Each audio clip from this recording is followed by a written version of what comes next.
José Antonio Ocampo Gaviria, señora de Gaviria, señores miembros de la mesa directiva, doctor Pedro León Gómez, señores académicos que nos acompañan e invitados especiales.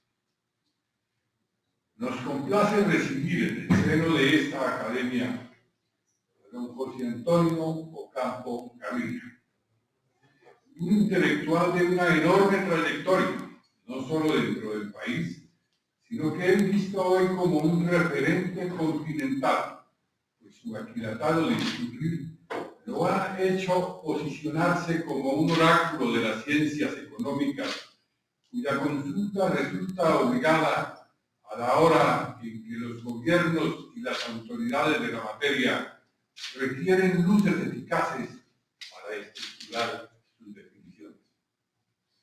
Yo tuve la oportunidad de conocerlo hace ya unos buenos años, cuando él era un joven economista que había sido invitado a un seminario en el Club Campestre de Bucaramanga, para que hablara de las variables económicas de entonces y de lo que significaban para el manejo del entorno de la economía colombiana. Su exposición fue clara y llena de componentes que llevaban a identificar los serviles y advertía visiblemente una hilvanada conferencia que se compaginaba con una dicción fácil y de admirable comprensión.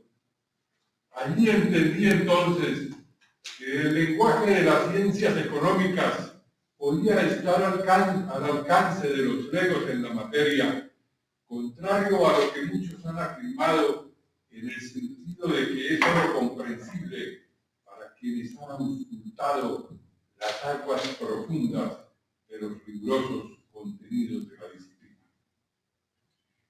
En las academias de la lengua hemos querido estimular el conocimiento del lenguaje técnico, aquel que es de común uso de las comunidades científicas y en sus distintas disciplinas. Y sin duda, el lenguaje propio de la ciencia económica merece una consideración especial, pues tiene una afectación directa a todos los seres humanos, ya que interfiere en sus vidas de una u otra manera. José Antonio Ocampo, doctor en ciencias económicas, así como en las humanísticas, oficia hoy de recipientario en esta Academia de la Lengua. Y lo recibimos con una agradable expectativa, pues sabemos de que sus conocimientos se juntarán con los nuestros para propiciar ese estimulante ejercicio del enriquecimiento de la lengua. Ya el académico de número, don Pedro Alejo Gómez, se encargará de profundizar en su vida y obra y de hacer la exaltación de su personalidad a partir de hoy con asiento en esta institución que lo recibe con la respectiva consideración a sus preeminencias. Muchas gracias.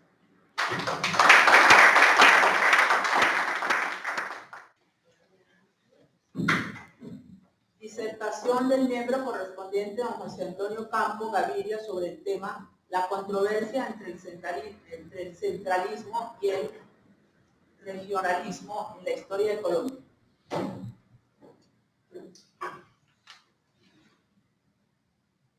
Es un gran honor para mí esta ceremonia de concesión como miembro correspondiente de esta honorable Academia Colombiana de la Lengua, que con orgullo se identifica como la más antigua del mundo. Quiero saludar a su director, Eduardo Durán Gómez, agradecer sus generosas palabras, a los miembros de su junta directiva y a todos los académicos que me acompañan. Tengo un especial reconocimiento al individuo del número Pedro Alejo Gómez, quien presentó mi candidatura en la contestación de mi ponencia. A eso también la presencia de mi esposa y de los amigos que me acompañan y a los familiares y amigos que nos acompañan hoy por la vida virtual. Quiero hoy recordar una anécdota personal. El gran historiador colombiano Germán Colmenares me dijo en alguna ocasión: usted es el economista que mejor escribe en español en Colombia, pero eso fue porque comenzó a escribir historia. Este recuerdo tiene un gran significado para mí. Por eso, en honor a su memoria, decidí dedicar mi ponencia de ingreso a esta academia a un tema histórico: la controversia entre el centralismo y el regionalismo en la historia de Colombia. La combinación de nuestra compleja geografía con la evolución de nuestras estructuras poblacional y económica ha generado una diferenciación regional profunda que es una de las esencias de nuestra nacionalidad.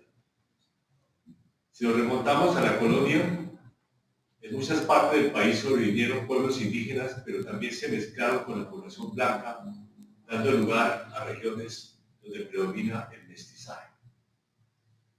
En una parte importante de las zonas bajas, las que limitan además con nuestras dos costas, se impuso la esclavitud para la explotación del oro, la conformación de grandes haciendas y la provisión de servicios a los hogares urbanos ricos.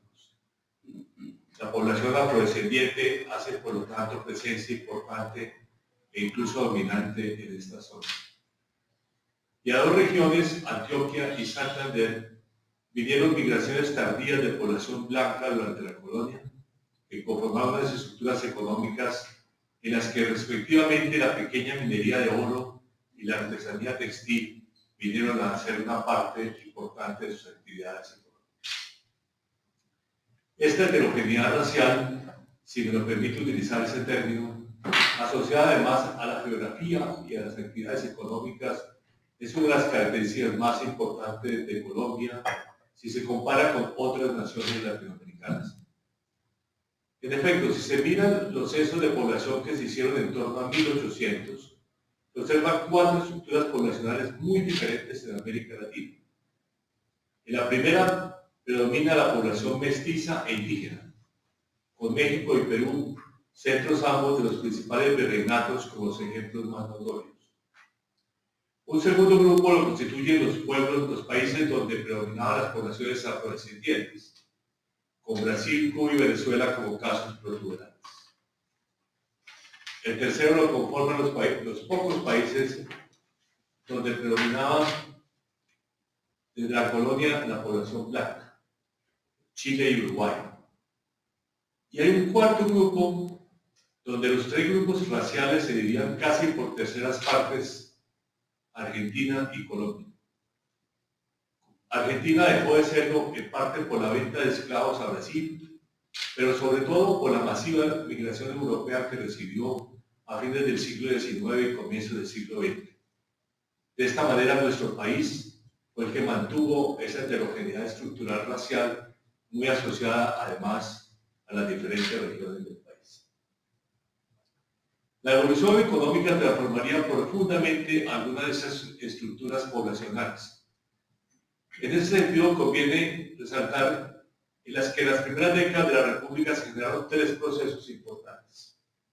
El primero fue la liberación gradual de los esclavos, quienes, como efecto de las guerras de independencia, fueron liberados al unirse tanto a los ejércitos españoles como a los que nos dieron la independencia.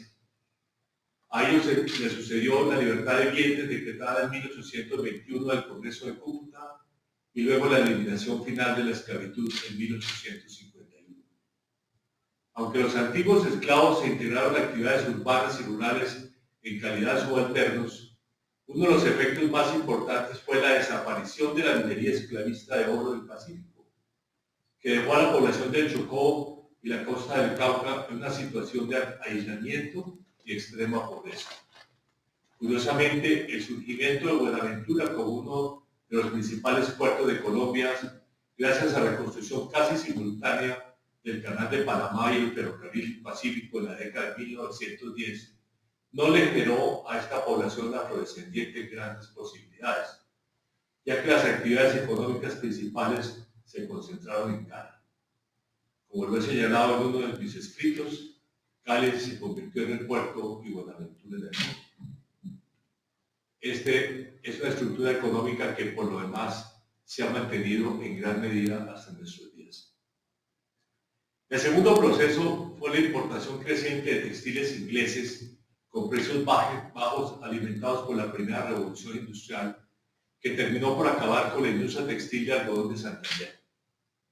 Las viejas zonas artesanales de esta región, como Socorro, Vélez, Sarquillo y zonas vecinas, que producían dichos productos para nuestro país y también en parte para lo que son hoy nuestras naciones vecinas, entraron por ello en un proceso de decadencia. Estas zonas concentraban la 10ª parte de la población colombiana, pero comenzaron a perder peso poblacional desde mediados del siglo XIX. Es interesante que la artesanía textil de lana sí sobrevivió, notablemente en Boyacá, donde el empleo artesanal era el más importante del país, de acuerdo con el censo de población de 1870. El tercer proceso, y el más importante en términos poblacionales, fue la migración interna en distintas regiones del país. En tal sentido se destaca, en primer término, la migración de la población antioqueña hacia el sur de ese departamento, así como hacia Caldas, Quindío, Risaralda y al norte del Valle del Cauca y del Tolima. También fue importante la ocupación de la falda occidental de la cordillera oriental, especialmente de Cundinamarca. Estos dos procesos migratorios serían el epicentro de la expansión cafetera de fines del siglo XIX y especialmente el primero de ellos de las primeras décadas del siglo XX. A estos procesos se agregaría la ocupación del Magdalena Medio, el Tolima y el Huila, así como en menor medida de la Orinoco. Aparte del ascenso del café, otros procesos económicos afectaron las estructuras poblacionales. El primero fue el ascenso de dos nuevos puertos, Barranquilla primero y Buenaventura después, así como la navegación a vapor, especialmente por el río Magdalena. El segundo fue el desarrollo gradual de nuestro sistema de transportes, muy deficiente en el caso de los ferrocarriles y mejor, aunque tardío y gradual, el de carreteras. El tercero fue el ascenso de la industria moderna, con Medellín y Bogotá con sus principales centros, pero también Cali y Barranquilla. Como resultado de todos estos procesos y en general del desarrollo económico del país, se generó un proceso de urbanización con el predominio gradual de los centros industriales, pero también dada la compleja estructura regional del país de muchas ciudades intermedias importantes. Esta heterogeneidad regional se ha mantenido en distintos momentos de la historia, se ha manifestado en distintos momentos de la historia en la organización política. Es decir, en el papel del gobierno nacional versus los gobiernos regionales y locales. Sin embargo, muy comúnmente las interpretaciones históricas sobre esos temas son proyecciones de una visión del presente hacia el pasado, o una repetición de viejos juicios sobre algunos periodos históricos. Por ejemplo, el federalismo que caracterizó al país durante varias décadas del siglo XIX es considerado por muchos como un fracaso, sin tener en cuenta no solamente consideraciones que relativizan su supuesto fracaso, sino además la gran diferencia entre el debate federalismo-centralismo de entonces de las circunstancias del país en periodos posteriores. Por otra parte, comúnmente se supone que el centralismo ha sido una constante del país desde 1886, ignorando la diversidad de situaciones que vivió bajo la vigencia de la Constitución centralista expedida en ese año. En contra de este tipo de interpretaciones, es esencial resaltar que el debate centralismo-descentralización ha variado significativamente a lo largo de la historia independiente. Notablemente, los debates más contemporáneos tienen que ver con la racionalización y control sobre un aparato estatal más desarrollado. Este aparato estatal comenzó a insinuarse con claridad en la década de 1920, pero su gran desarrollo fue posterior.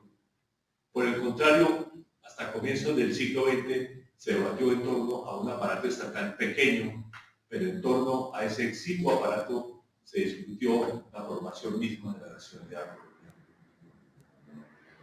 En la época colonial, el actual territorio colombiano tenía una economía completamente desarticulada, una economía de archipiélago, como la denominó correctamente Luis Eduardo Nieto. A esta realidad económica correspondía una segmentación del poder político expresado en la colonia a través de la institución del cabildo. Era obvio, por lo tanto, que una vez desapareciera la fuerza aglutinadora del imperio, el territorio se fragmentara en la única realidad económica y política que existía, la localidad.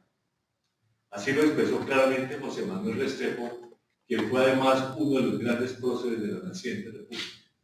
Y cito: apenas hubo ciudad ni villa rival de su cabecera o que tuviera algunas razones para figurar que no pretendiera hacerse independiente y soberana para constituir la Unión Federal o para agregarse a otra provincia. Donde quiera que hubo un demagogo o aristócrata ambicioso que deseaba figurar, se vieron aparecer juntas independientes y soberanas, aún en ciudades y parroquias miserables. Terminan así. Este federalismo radical, si se le puede llamar así, fue el que caracterizó el periodo de la llamada Patria Boba. Ante esta situación objetiva, solamente se interpuso la realidad militar, es decir, la necesidad de luchar unidos por nuestra independencia. La necesidad objetiva del centralismo en la lucha independentista se expresó con fuerza en la evolución del pensamiento de muchos de los caudillos de la independencia, especialmente el caso de Bolívar. De esta manera, en los primeros años de la República, el federalismo expresó una realidad económica y política, la desmembración del territorio, y el centralismo otra, la necesidad de la lucha por la independencia. Era natural, sin embargo, que una vez terminara la guerra, el sentimiento federal se manifestara de nuevo con fuerza. Se expresó tanto en la división de la Gran Colombia como en la pugna entre los grandes caudillos por el control sobre las grandes unidades territoriales, con la Guerra de los Supremos de comienzos de la década de 1840 como una de sus expresiones. Además, la misma existencia de los caudillos debilitó las élites locales, o al menos las obligó a expresarse a través de ellos. De esta manera, uno de los principales resultados de la independencia fue la capacidad del poder nacional de controlar las entidades locales. En materia económica, los primeros gobiernos republicanos se concentraron fundamentalmente en la reorganización del sistema fiscal nacional, con su foco principal en las aduanas y los monopolios del tabaco y la sal, pero hicieron muy poco en el terreno de las finanzas provinciales y municipales. El federalismo logró expresarse plenamente desde mediados del siglo XIX y quedó plasmado en 3 constituciones sucesivas: la de 1853, promovida por los liberales radicales y los conservadores; la de 1858, aprobada bajo un gobierno conservador; y la de 1863 por 2 grupos liberales. El federalismo fue, por lo tanto, un verdadero consenso nacional. Este movimiento federal de mediados del siglo XIX no fue, sin embargo, un intento de retornar al localismo de la patria boba. Por el contrario, la Constitución de Río Negro, la única duradera entre las constituciones federales, dividió al país en 9 grandes estados. Uno de sus efectos, curiosamente positivos, fue que impidió que los conflictos entre localidades al interior de los estados se convirtieran en conflictos nacionales. Por eso, a pesar de que el periodo federal estuvo plagado de numerosas guerras civiles locales, solo experimentó una guerra civil nacional, la de 1875-76. El intento centralizador de fines del siglo XIX dio lugar, en cambio, a 3 grandes guerras civiles nacionales en 15 años.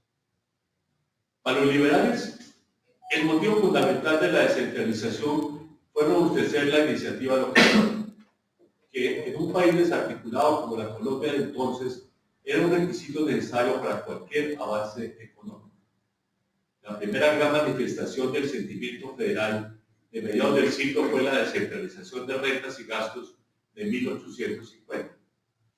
Aníbal Galindo señaló al respecto que, cito: la ley de descentralización fue menos que un arbitrio fiscal y más que una medida económica, porque fue una gran reforma política para sacar al país del marasmo del centralismo y remover toda su actividad con los estímulos del gobierno propio.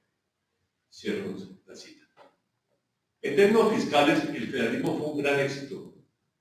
Con rentas cedidas de menos de 500.000 pesos, los recaudos de las entidades seccionales alcanzaron un máximo de 3,5 millones de pesos solo a fines del periodo federal, es decir, el equivalente a 2/3 de las rentas nacionales, una proporción que nunca se volvería a alcanzar. Este robustecimiento de las finanzas de los estados soberanos no se hizo a costa de las rentas nacionales. Por el contrario, estas rentas también se incrementaron gracias a un crecimiento de los recaudos aduaneros. Esto fue posible ya que el periodo federal fue también el de mayor crecimiento de la economía colombiana en el siglo XIX. El federalismo permitió además que los estados con mayores recursos, especialmente Antioquia, se aislaran en gran medida de los conflictos en otras zonas del país y se concentraran en su propio desarrollo. En la década de 1870, el federalismo pasó a ser atacado por los propios liberales por dos razones diferentes. La primera es porque en la visión de algunos de ellos, la Constitución de 1863 se había convertido en un obstáculo al desarrollo de la nacionalidad colombiana. Rafael Núñez, el ideólogo fundamental del ataque al federalismo, lo expresó con claridad. Y cito: en el funesto anhelo de desorganización que se apoderó de nuestros espíritus, avanzamos hasta dividir lo que es necesariamente indivisible. Y además de la frontera exterior, creamos 9 fronteras internas con nuevos códigos especiales, nuevas costosas jerarquías burocráticas, 9 ejércitos, nuevas agitaciones de todo género, casi repitentes. Termino la cita. En su visión era necesario, por lo tanto, unir lo que es necesariamente indivisible, es decir, la nacionalidad. Núñez olvidó, sin embargo, que el federalismo había sido un consenso nacional del cual él además había hecho parte. El segundo ataque se sitúa en el terreno de las finanzas públicas. Curiosamente, el periodo de mayor robustecimiento de las finanzas públicas colombianas en el siglo XIX, la década de 1870, fue también el de altos déficits fiscales. El motivo fundamental fue que el gobierno nacional se enfrascó en innumerables obras públicas, principalmente en la construcción de ferrocarriles. Además, los estados comenzaron a acudir crecientemente al fisco nacional y dadas las inmensas necesidades del país en el ramo, la situación se hizo explosiva. Aníbal Galindo, escribiendo como secretario de Hacienda en 1883, vio en esta costumbre de auxilios nacionales una reaparición del centralismo y un debilitamiento de la energía local.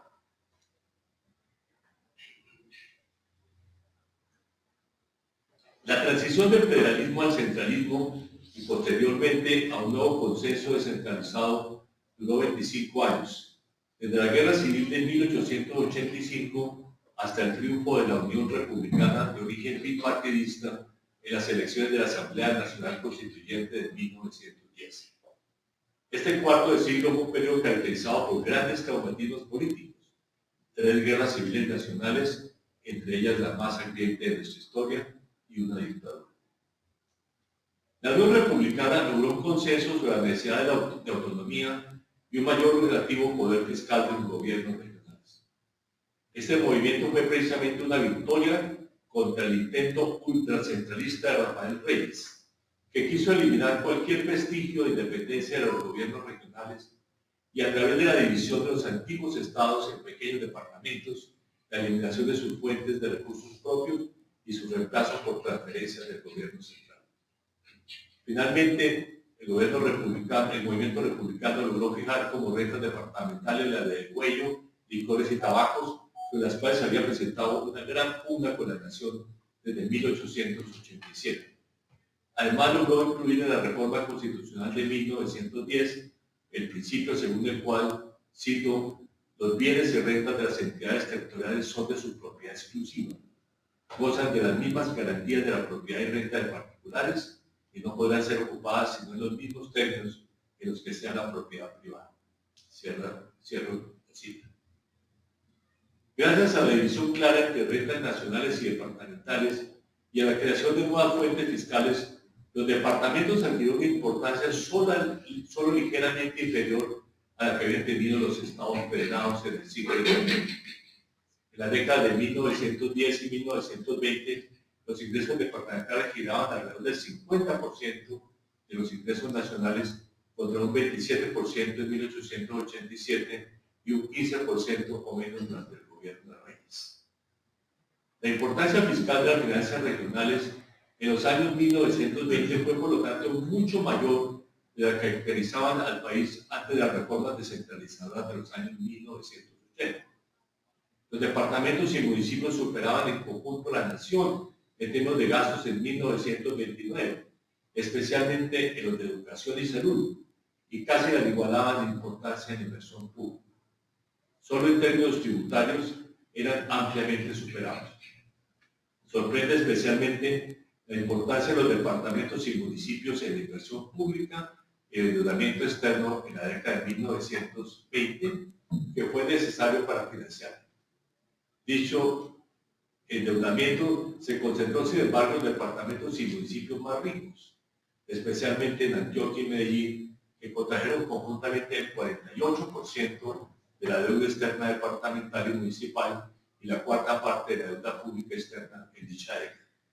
Esto indica que, al igual que en el periodo federal, la descentralización entonces prevaleciente terminó favoreciendo a las regiones con mayor capacidad fiscal. De esta manera, si bien la centralización política, militar, legislativa y judicial fue una constante de 1886, el creciente centralismo que realizó la vida fiscal colombiana es un fenómeno histórico que solo se consolidó con posterioridad, especialmente después de la Segunda Guerra Mundial. En efecto, los tributos de los departamentos y municipios equivalían a un 54% de los impuestos nacionales en 1929 y 50% en 1945, pero disminuyeron al 36% en 1967 y solo al 18% en 1978. La misma tendencia se observó en el gasto público. Esta centralización fiscal fue básicamente el reflejo de las crecientes funciones que asumió el Estado en el proceso de desarrollo moderno del país. Dicho proceso no solo transformó cuantitativamente el Estado, desarrollando una burocracia numerosa, sino que, ante todo, lo alteró cualitativamente. De esta manera, el debate de centralismo-descentralización cambió de naturaleza.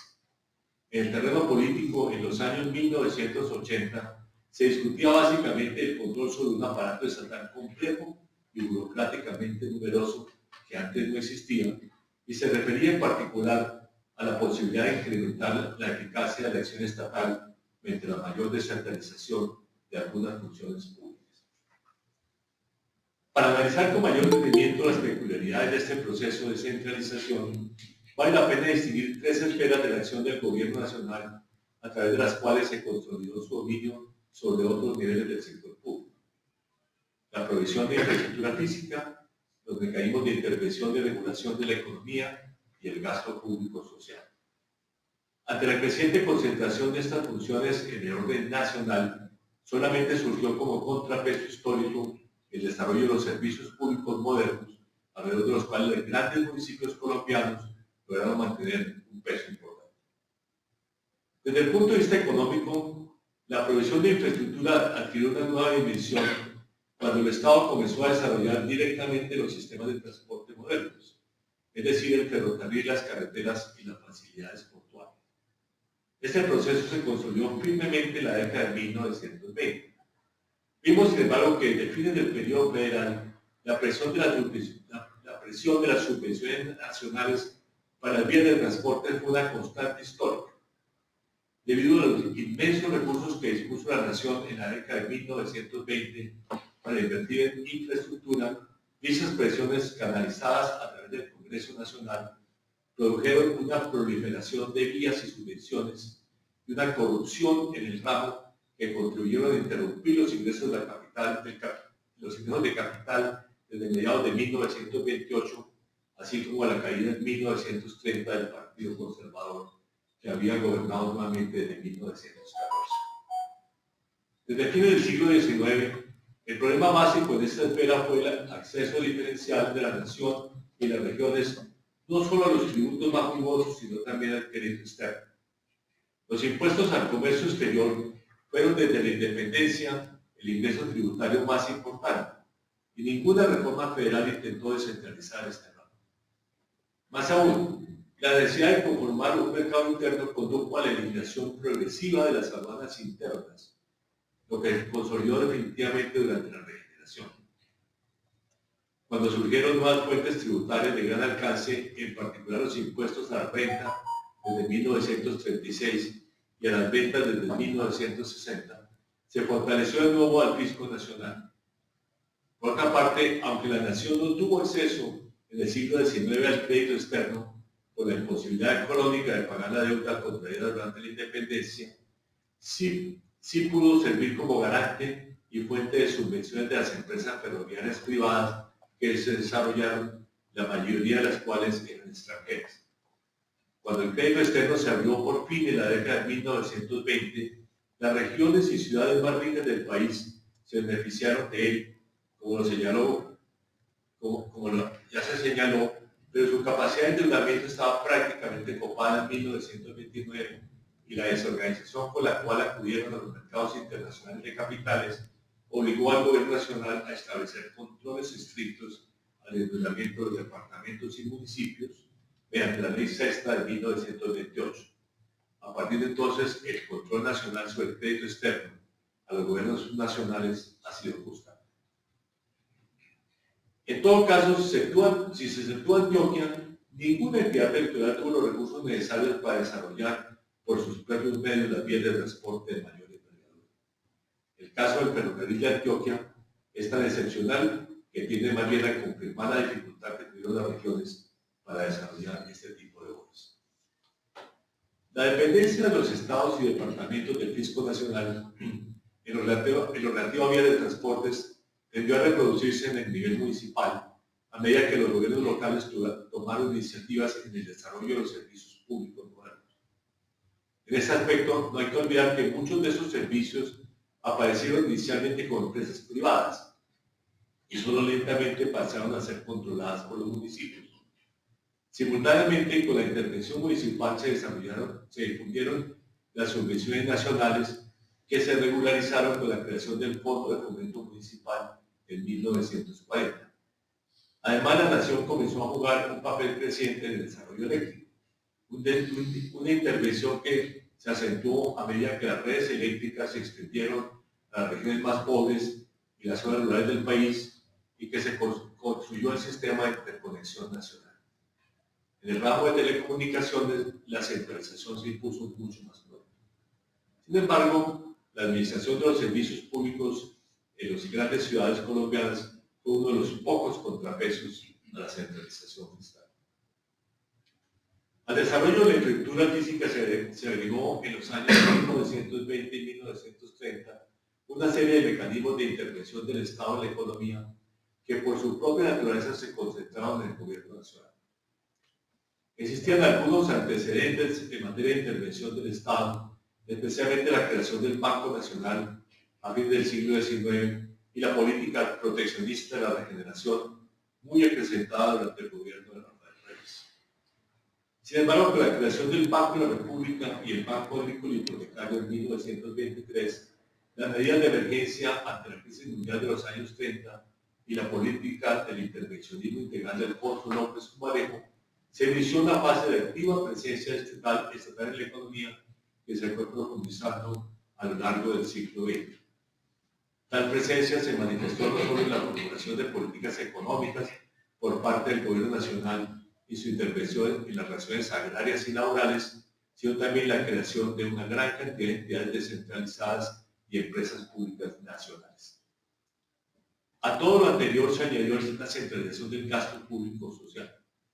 En ese terreno, a pesar de los esfuerzos que se realizaron durante el siglo XIX y comienzos del XX para extender los servicios educativos del Estado, esos cubrían solo a una proporción mínima de la población hasta mediados del siglo XX y se encontraban aún menos desarrollados en el caso de los servicios de salud.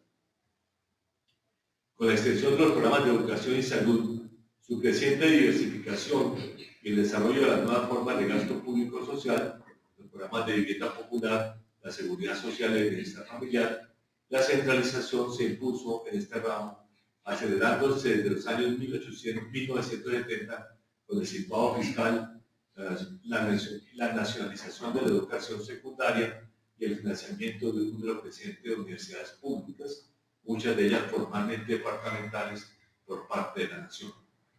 El situado fiscal que dado la reforma constitucional de 1968 e instrumentado por la Ley 46 de 1971 fue históricamente una medida muy peculiar ya que, aunque de espíritu descentralizador, condujo a la nacionalización de facto de la educación primaria y la salud a través del control central de los fondos educativos regionales y los servicios seccionales de salud.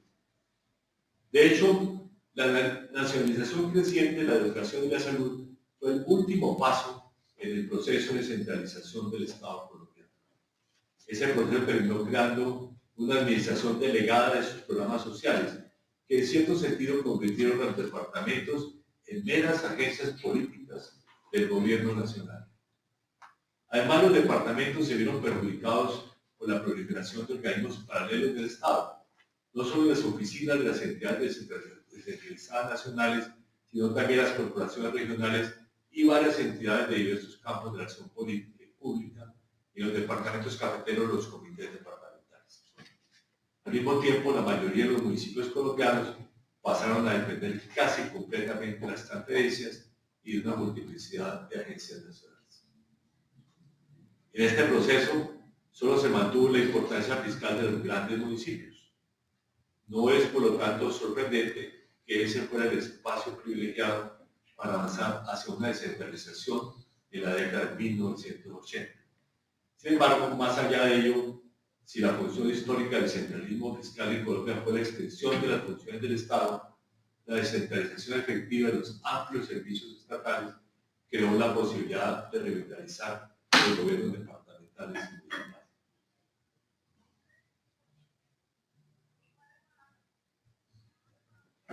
El nuevo impulso descentralizador se expresó de nuevo desde los años 1980 y se materializó con fuerza en la Constitución de 1991. Tuvo dos propósitos diferentes. El primero fue el fortalecimiento de la democracia a través de la elección popular de alcaldes y gobernadores. El segundo fue acercar la competencia y por lo tanto la responsabilidad de la prestación de servicios del Estado, especialmente los servicios sociales, a la comunidad que lo recibe.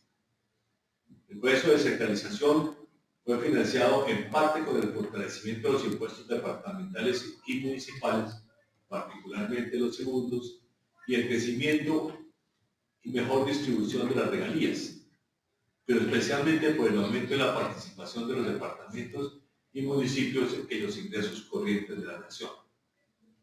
Esta última se transformó, sin embargo, en una de las causas de los ajustes de las finanzas públicas que surgieron en los años 1990 y condujo a la limitación de dichas participaciones desde comienzos del siglo XXI, lo cual constituyó en un nuevo freno al proceso de descentralización. El primer paso fue la reforma de impuestos departamentales y municipales como parte de las medidas de ajuste económico decretadas a comienzos de la administración de Cancún, mediante una emergencia económica. Al ser declarada esta última inconstitucional, las medidas correspondientes fueron la base de la Ley 14 de 1983. La reforma le dio en particular una mayor autonomía a los municipios para establecer sus impuestos prediales y de industria y comercio dentro de los rangos y las tarifas establecidos por la ley, y le entregó a los departamentos un impuesto dinámico, el de consumo de gasolina, para complementar los recursos tradicionales que obtenían por concepto de cerveza, licores y tabaco. En todo caso, no deja de ser un contrasentido que el país ha estado sujeto a múltiples reformas tributarias nacionales, pero no haya tenido una nueva ley general de impuestos regionales en 4 décadas. El primer paso para aumentar la participación de las entidades territoriales en los ingresos corrientes de la nación se dio con la Ley 12 de 1886, que incrementó al 50% la participación de los municipios en el IVA. Este proceso se complementó a nivel político del Acto Legislativo número 1 de 1986, mediante el cual se estableció la elección popular de alcaldes. Es interesante observar que esta reforma constitucional, así como la Ley 12, incluso la reforma de los impuestos regionales de 1983, evidenciaron un sesgo municipalista en el proceso de descentralización. Ese sesgo solo sería parcialmente superado por la Constitución de 1991, que intentó rescatar el papel de los departamentos y decretó la elección popular de gobernadores. Para fortalecer la inversión social territorial, la nueva Constitución estableció una creciente participación de los departamentos y municipios en los ingresos corrientes de la nación.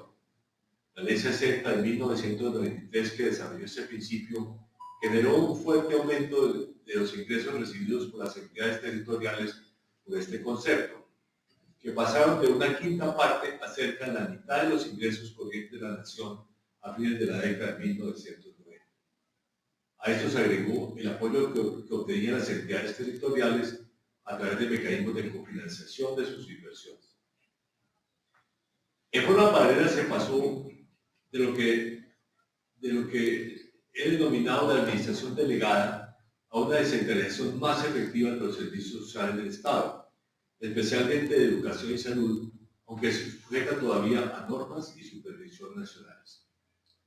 Algunos rubros sociales siguieron a cargo del gobierno nacional, especialmente la educación universitaria y las campañas nacionales de salud, a lo cual se agregaron otros programas específicos en años posteriores, especialmente distintos tipos de subsidios a las familias y a grupos especiales a cargo del Departamento para la Prosperidad Social.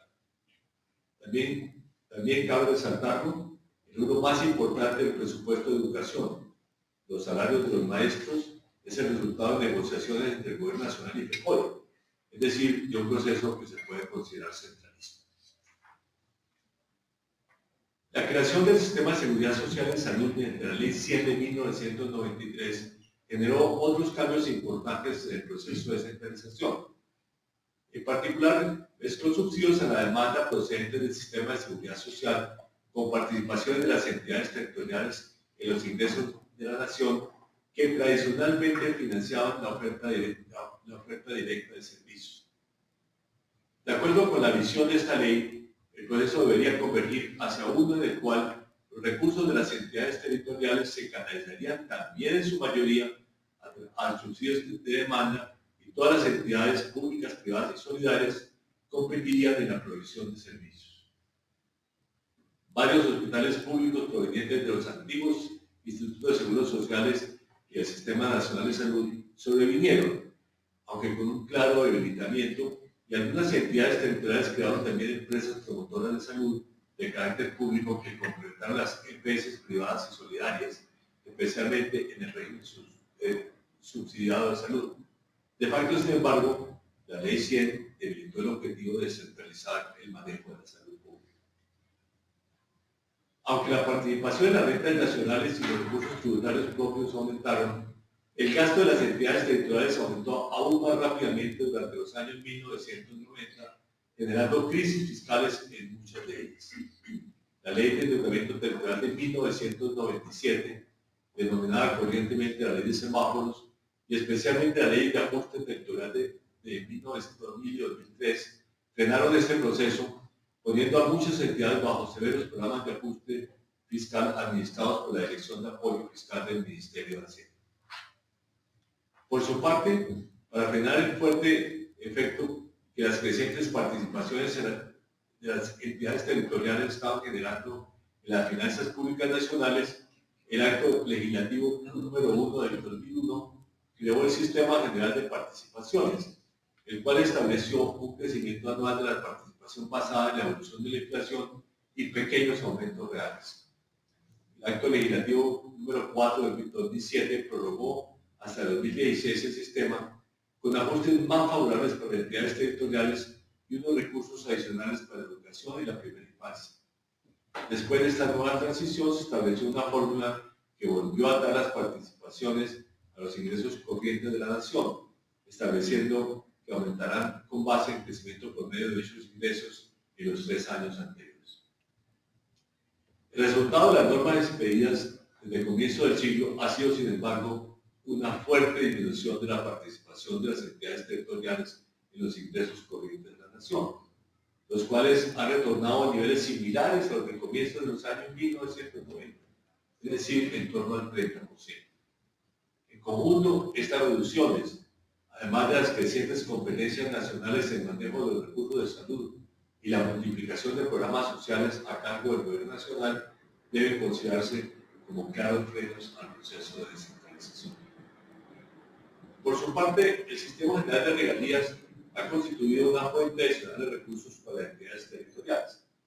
El auge de los sectores mineros y especialmente petroleros, que se aceleró a comienzos del siglo XXI, se combinó con la decisión de hacer beneficiarios de las regalías a todas las entidades territoriales y no solo a las productoras y aquellas con las cuales se transportaban sus productos, que se materializó en el acto legislativo número 5 del 2012.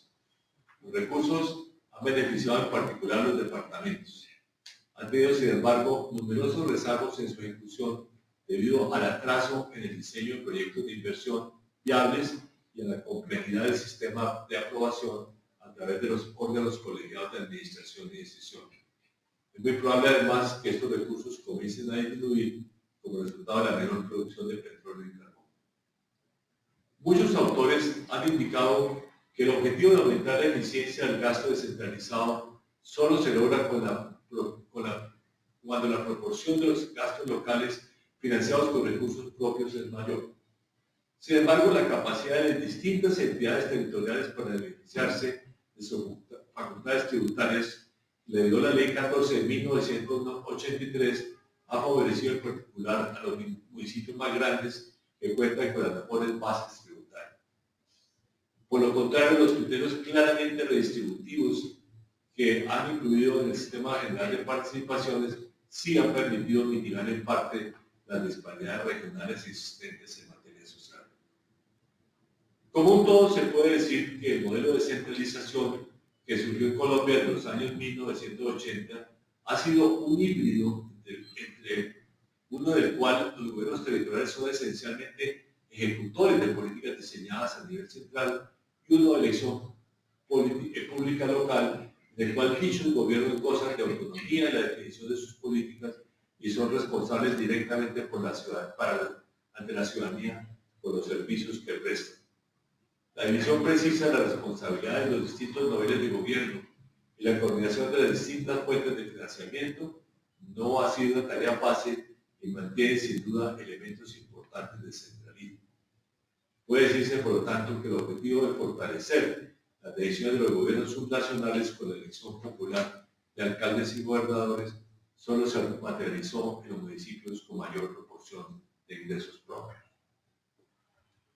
En todo caso, vista como un todo, esta descentralización parcial, como se le podría denominar, ha sido efectiva en aumentar la cobertura de los servicios sociales, garantizando una convergencia de los indicadores de desarrollo social en las entidades territoriales y en reducir significativamente la pobreza multidimensional.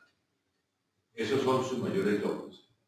Ello contrasta con la creciente divergencia en materia de desarrollo económico, que ha sido una característica del país desde las reformas de mercado que se adoptaron también a comienzos de los años 1990.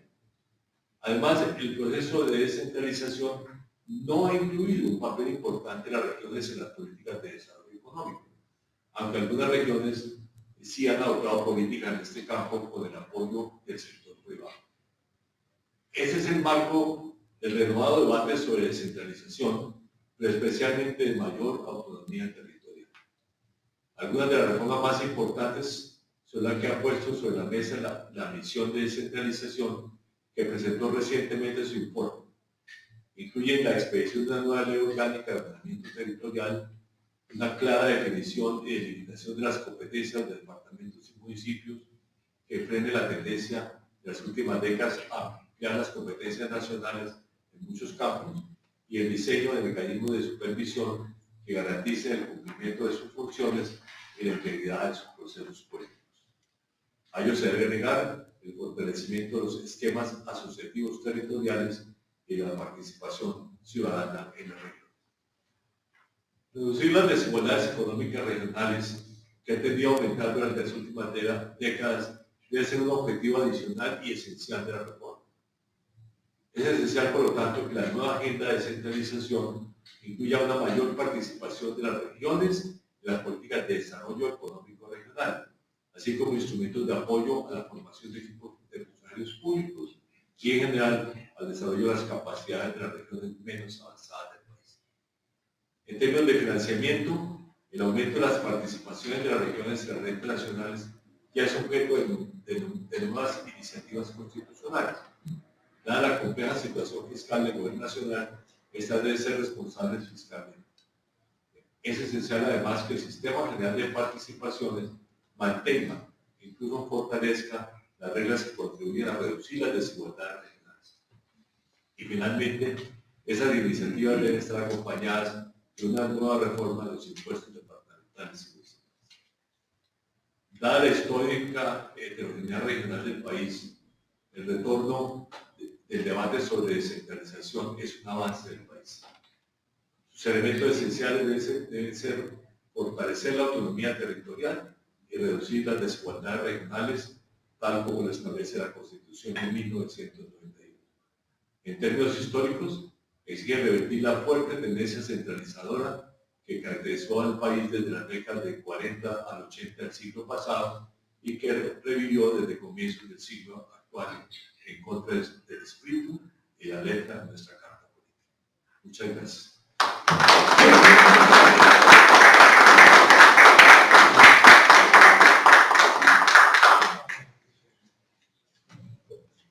Felicitaciones al doctor José Antonio Campos por ese importante discurso que acaba de pronunciar, que sin duda ilustra mucho el tema económico nacional. Antes de darle la palabra al doctor Pedro Alejo Gómez, quiero destacar la presencia también del señor presidente de la Academia Colombiana de Historia, el doctor Armando Martínez Caminca, así como también el señor rector de la Universidad de América, el doctor Mario Posada. Tiene la palabra el doctor Pedro Alejo Gómez.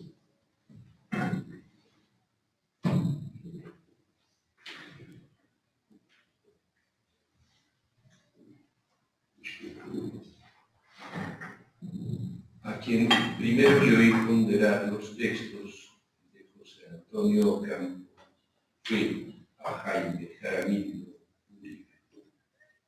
Esa ponderación tiene una significación particular porque fue Jaime el más importante historiador colombiano en el siglo XX y quien cambió sin camino de regreso la visión de la historia del país, que era en mucho hasta entonces una especie de teatro cuyo escenario estaba iluminado por el fuego de las batallas, en cuyo libreto no había otros actores que los próceres, que eran una especie de santos laicos, cuyas voces eran las únicas que se alzaban sobre un inquietante y remoto coro de sombras mudas. Y no al punto de que leerla sin cautela implicaba el riesgo de concluir que Bolívar, igual que cualquier otro santo, hacía milagros y había terminado en paz.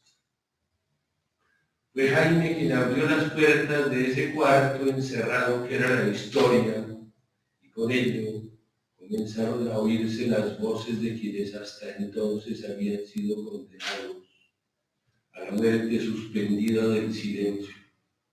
Y para abrirlo acudió a las fuentes primarias de la historia. Entonces las cosas volvieron con la misma luz que las trajo a la vista de quienes las vieron por primera vez y volvieron a ser verdad, y la historia comenzó a parecerse a la verdad. El día mismo en que Jaime me habló de la historia económica de Colombia, fui al Tercer Mundo y compré el libro, cuyo compilador y también el autor de las últimas 200 páginas de las 400 que tiene la historia es José Antonio Campos. Comencé a leerlo en la página 200, en el capítulo dedicado a la crisis mundial y el cambio estructural.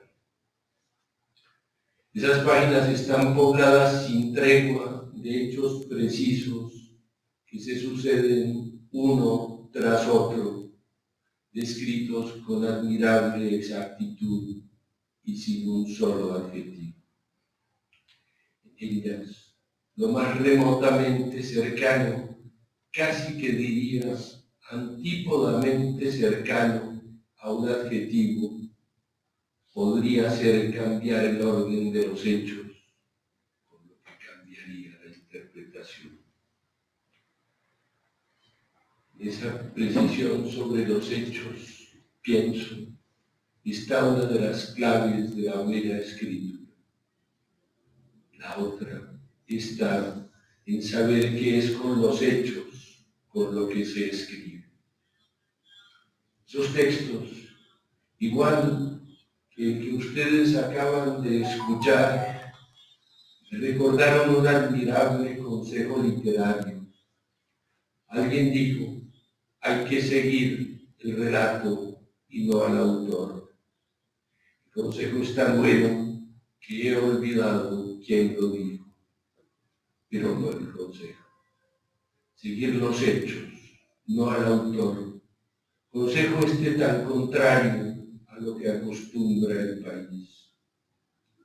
Esos textos me llevaron a pensar en Suetonio, que escribió con esmerada exactitud e indeclinable laconismo la vida de los Césares, y en Kafka, que siempre va conmigo, pues ambos escribieron valiéndose de hechos puros, sin calificarlos, sin adjetivar, y de ahí su sobria elocuencia. No sé a ciencia cierta si José Antonio Campo es un historiador interesado en la economía, o un economista apasionado, vehemente, fervoroso, que ha buscado convertirnos a la economía con los recursos de la historia. En todo caso, un día me dijo que no sabe la historia, no puede entender el presente. Sin duda, tiene razón. Además, porque en verdad solo una parte de nosotros mismos vive el presente y el resto de nosotros habita en forma simultánea, incluso las épocas más oscuras. Para escribir estas páginas he tenido que sortear varias dificultades.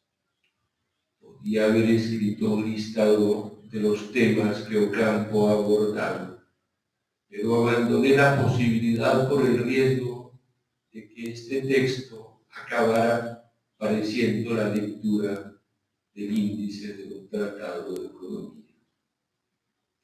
Después descarté también con sensatez indiscutible la posibilidad de empezar un párrafo con una línea que dijera: es autor de los siguientes libros y artículos económicos, por los seguros riesgos que implicaba. La sola cita, sin ningún comentario, de los 70 libros y los más de 400 artículos académicos que ha escrito, me llevó a considerar el peligro de abordar su lectura y al llegar a la mitad del discurso, agobiado y sin aliento, verme abocado a poner en evidencia la falta de consideración del autor por haber escrito tal cantidad de cosas, dejándome sin tiempo para decir nada sobre él. Por las mismas razones, abandoné las distinciones que ha recibido y los cargos que ha ocupado. Opté por trazar unas líneas para un dibujo que sirva para su retrato. Voy a hacer un retrato suyo en un espejo. Escogemos las cosas según somos. Escoger, o lo que es lo mismo, declarar una predilección es confesar. Eso que escogemos, aun si nuestra escogencia es equivocada, es invariablemente un espejo de lo que somos. Un día después de hablarme sobre la claridad solar de los escritos de Kant, me contó sobre el interés con que asistió a a un curso de filosofía. Luego me habló de su admiración por un hombre a quien Sir Winston Churchill describió como ese fakir semidesnudo, Gandhi. Un hombre a quien el comité del premio Nobel rechazó como candidato al premio de la paz. Un hombre que utilizaba los lápices hasta que no podía ya sostenerlos en la mano, pues a sus ojos representaban el trabajo de uno de sus hermanos, y derrocharlo habría sido dar muestra de indiferencia hacia ese trabajo. Gandhi, me dijo, es la gran figura política. Esa confesión declara a la vez la esperanza de los pobres del mundo, la convicción de que solo vence quien convence, según la célebre expresión de don Miguel de Unamuno, y con ello la fe en la libertad. La vida es una pintura cuyo lienzo transparente es el tiempo. Hay una gramática de la vida, la coherencia la gobierna. Esa constante preocupación de José Antonio Campo por el país, que aparece en sus escritos de prensa, en las opiniones que continuamente ha dado sobre asuntos cruciales de la nación, me trae el recuerdo de una línea memorable escrita por Unamuno en su diario íntimo. Yo soy fuerte como un roble, a mí solo me matarán las heridas de España. José Antonio, es un honor darle la bienvenida a esta academia.